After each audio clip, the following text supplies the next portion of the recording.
Welcome to HSBC Global Viewpoint, the podcast series that brings together business leaders and industry experts to explore the latest global insights, trends, and opportunities. Make sure you're subscribed to stay up to date with new episodes. Thanks for listening, and now on to today's show.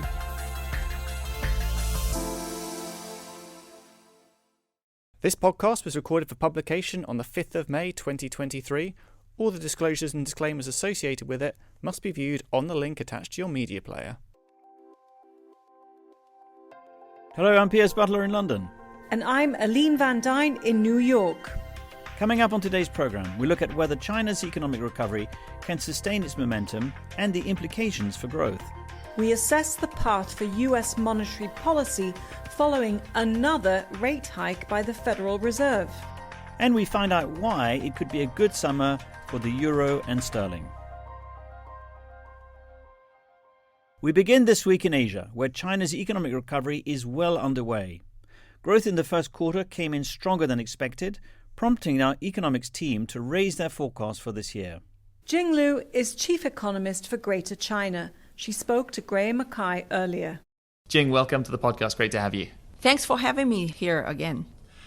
So a new GDP forecast for mainland China. What have you done? Have you gone up, down?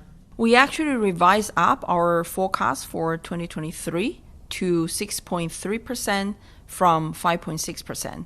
And next year, we're now seeing a 5.0% revised down from the previous forecast of 5.5%. Okay, so up for this year, down for 2024. Why is that? So we can see this is a more front-loaded recovery than we previously thought. The first quarter GDP number and activity data in general basically confirm the recovery is swifter than we thought before.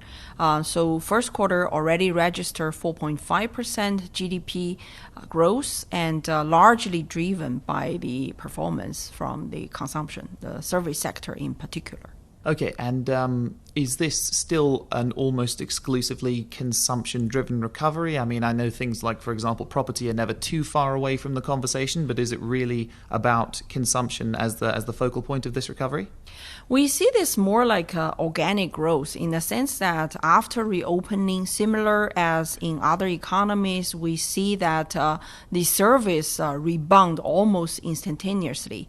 And because the service sectors are booming, it starts to recruit more people. Jobs are back, stable income is back. So people start to consume goods as well.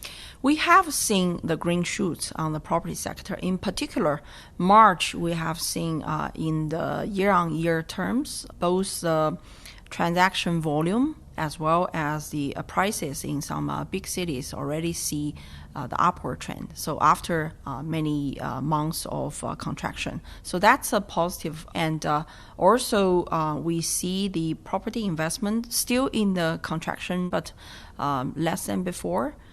We have also seen in certain cities the land auction start to hit the upper bound, indicating the developers start to become more positive about the outlook. So we remain constructive by seeing the mild rebound as a base case for this year. So at least the property sector will no longer be a drag to the GDP growth. Okay, so would it be fair to say overall that the recovery is still very much focused on domestic demand rather than, say, exports? Yeah, that's fair to say. We see the upside surprise in March on the export, but overall, we think, this year, most of the driver would come from the domestic force, including the consumption we have discussed. And on the infrastructure and manufacturing investment side, we are forecasting around 5% of the growth this year for both categories. So, domestic driven recovery is playing out in China. And do you see this more, as you put it, more front-loaded consumption recovery having any implications for how monetary or fiscal policy could play out, or are your expectations there much the same as they were before? Our expectation is pretty much the same. We still see the lockstep policy support, and then the pro-growth mentality was confirmed again in last week's Politburo meeting. Basically, we expect the policies to stay constructive because we still see the pressure in different perspectives, such as still elevated youth unemployment rate, and also the external demand likely will continue to soften along the years. Jinglu, thank you very much indeed, as ever, for joining us. Thank you. Now, here in the US, the Federal Reserve continued its tightening cycle with another 25 basis point rate rise, taking the Fed funds target range above 5% for the first time since 2007. Will policymakers now pause, or could we see even more hikes? Ryan Wang, US economist, can tell us more. Ryan, fill us in with exactly what the tone was from the FOMC this time. Hi, Aline. Well, I think the clearest message came from Fed Chair Jerome Powell during the press conference. He talked about the sense of the policymakers on the FOMC being that perhaps we are closer to the end of the rate hike cycle rather than to the beginning. Now, that doesn't necessarily mean we're done with rate increases. It will depend on the incoming economic data. It will depend on various developments and risks. And for our own part, we continue to expect a final 25 base point rate hike in June. Ryan, let's get into that a bit more because parts of the market are already pricing in rate cuts this year. You're not expecting that. What exactly is the reason? Right. Well, this question about not only the peak for policy rates, but also the prospect of rate cuts potentially later this year is a complicated one because it depends on the interaction of an FOMC that's still trying to bring inflation lower. Inflation has remained stubbornly elevated. But at the same time, the policymakers are also considering a variety of risks. There are risks stemming from developments in the banking sector. There are risks related to what that might do to credit conditions and the impact that that might have on the economy. And there are near-term risks related to the current debt limit impasse. So it's this balance between these risks against the persistence of elevated inflation that's going to be the key driver of the FOMC's decisions, not only at the June policy meeting, but over the year ahead. Looking into the coming weeks, what data points are going to be particularly important? Well, in the next few weeks, we'll be looking at the April figures on jobs, on inflation, on retail sales. We will get the results of the Senior Loan Officer Survey on lending practices, which will give us some idea in a quantitative sense about the proportion of banks that may be tightening their credit standards. And so these will all be important.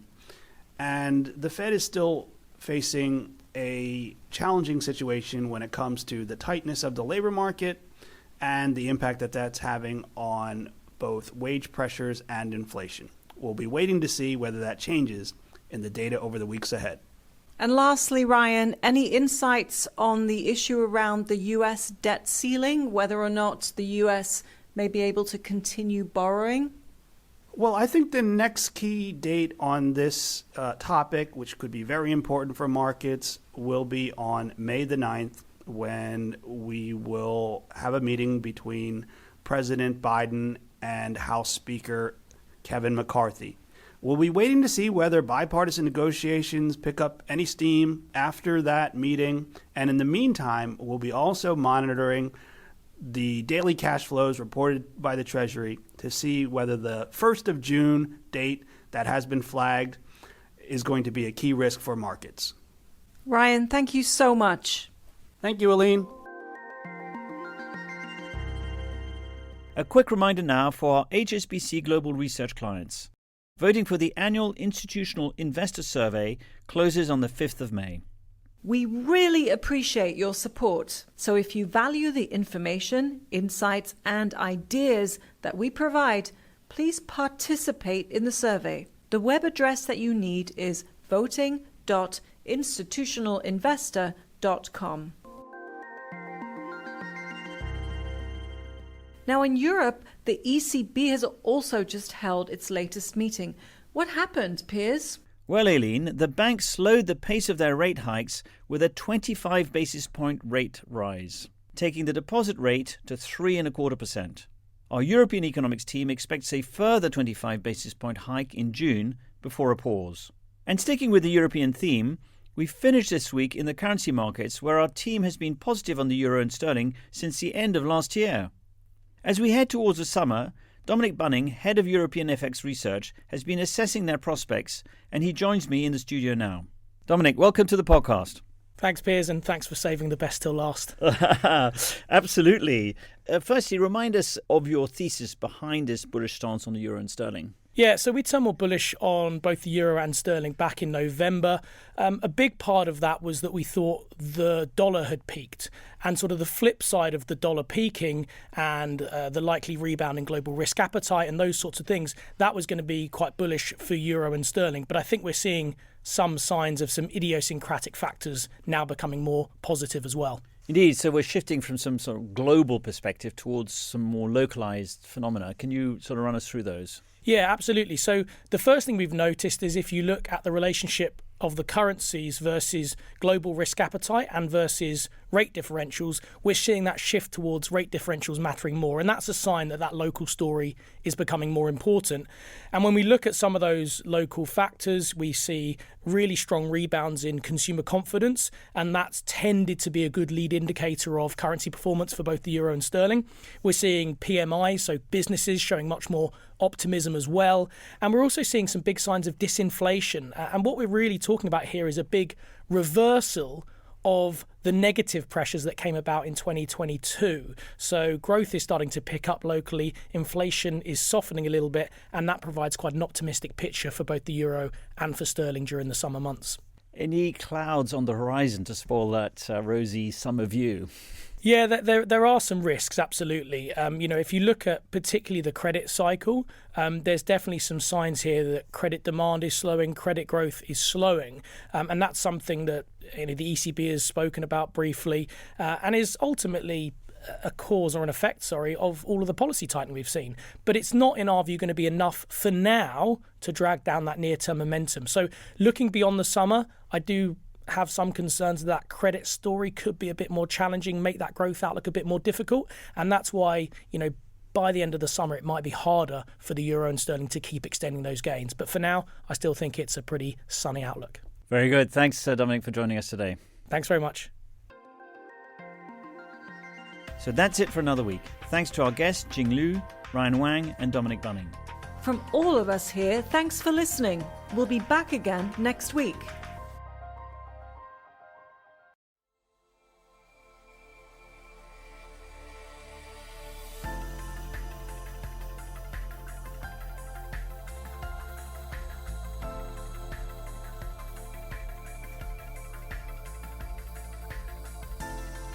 Thank you for joining us at HSBC Global Viewpoint.